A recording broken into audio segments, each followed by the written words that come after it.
Esta é uma equação de segundo grau incompleta. Por que incompleta? Veja bem, eu tenho o termo x ao quadrado, eu tenho o termo constante, mas não tenho nenhum termo multiplicando por x nesta equação. Portanto, uma equação de segundo grau incompleta. Agora eu quero encontrar as raízes dessa equação, ou seja, valores de x para os quais y é igual a zero. Então vamos lá. X ao quadrado menos 9 é igual a zero. Ou x ao quadrado é igual a 9. Portanto, x é igual a raiz quadrada de 9. Ou x é igual a mais ou menos 3. Aqui está. Para x igual a menos 3, ou para x igual a 3, y vai valer zero. Agora vamos imaginar que a nossa equação seja esta aqui. Y é igual a x ao quadrado. Não tenho nenhum termo a mais nessa equação. Então, x ao quadrado é igual a zero, x é igual a zero.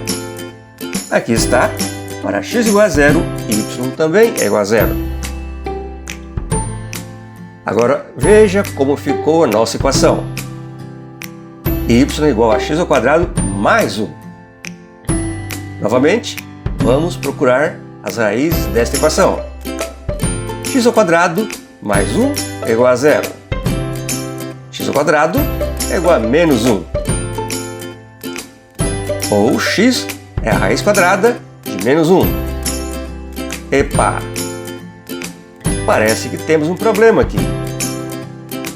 Raiz quadrada de um número negativo. Tente encontrar a raiz quadrada de menos 1 usando uma calculadora. Vou utilizar aqui a calculadora do meu notebook. Então aqui está, menos 1, raiz quadrada. Opa, entrada inválida.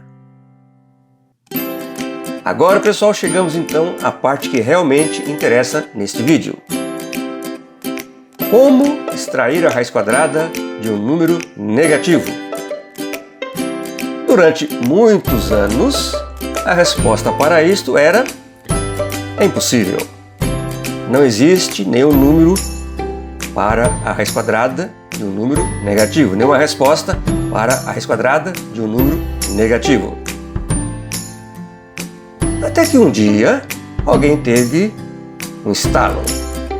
Ele disse o seguinte: vamos imaginar, preste bem atenção nesse termo, imaginar, que existe um valor de x para o qual esta equação tem um y igual a zero. Porém, este valor não está aqui nesta linha de números reais, mas vai estar numa linha que passa por esse ponto, mas é perpendicular tanto a esta linha aqui quanto a esta aqui. Então vamos mudar a nossa perspectiva. Aqui está o nosso eixo x real e o eixo que eu vou chamar de x imaginário, que está aqui. Voltando então à nossa equação, x é igual a raiz quadrada de menos 1, ou x é igual a mais ou menos i. Quem é i? Então, por definição, i é a raiz quadrada de menos 1. Então, aqui está no gráfico, menos i e mais i. Quando x for menos i, ou quando x for igual a i, eu tenho y é igual a zero. Ok? Se eu tiver a equação y é igual a x ao quadrado mais 9, não tem problema. Desenvolvendo, cheguei aqui, ó, x é igual a raiz quadrada de menos 9. Basta colocar a letrinha i aqui na frente e calcular a raiz quadrada deste número como se ele fosse positivo, 3. Então x é mais ou menos i3, ou 3i. Aqui está, menos 3i mais 3i. Neste caso, y igual a zero. Ok, agora vamos pegar então uma equação de segundo grau completa, em todos os termos. Y é x ao quadrado menos 4x mais k. K vai mudar de valor à medida que eu desenvolvo aqui a solução. Então, para encontrar x, vamos utilizar a famosa equação de fórmula de Bhaskara.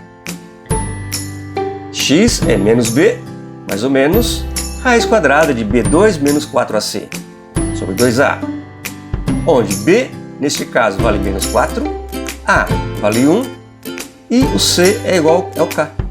Portanto, desenvolvendo, x é igual a 4, mais ou menos, raiz quadrada de 16 menos 4k sobre 2. Suponha que k vale 4. Desenvolvendo, eu encontro dois valores para x. 4,83 para o x1 e x2 é menos 0,83. Aqui estão esses valores. 4,83 menos 0,83. E se k vale menos 2? Desenvolvo. x1 é 4,45 e x2 é menos 0,55. Aqui está. Esse é o x1, esse é o x2. E quando k for igual a 0? Então, minha resposta é x1 igual a 4, x2 igual a 0. 4 e 0. Ah, vamos por k igual a 2. Aqui está, x1 é 3,41, x2 é 0,59. Todos números reais nesta linha aqui, portanto. Agora, k igual a 4, então fica assim, x1 é 2, x2 também. Coincidência. E para k igual a 6? Desenvolvo, cheguei aqui, x é 2 mais ou menos, raiz quadrada de menos 2. Não tem problema, já sei como sair dessa enrascada. x1 é 2 mais i 1,41, x2 é 2 menos i 1,41.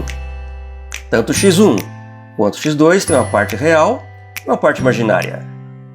Parte real, parte imaginária. Aqui está a parte real e as partes imaginárias para o x1 e para o x2. E se k for igual a 8? Aqui está, x1 é 2 mais i2, x2 é 2 menos i2. Manteve-se a parte real, a parte imaginária mudou um pouco. Agora k igual a 10.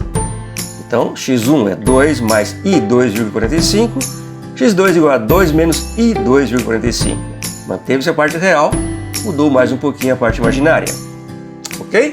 Beleza? Conseguiram entender? Tranquilo.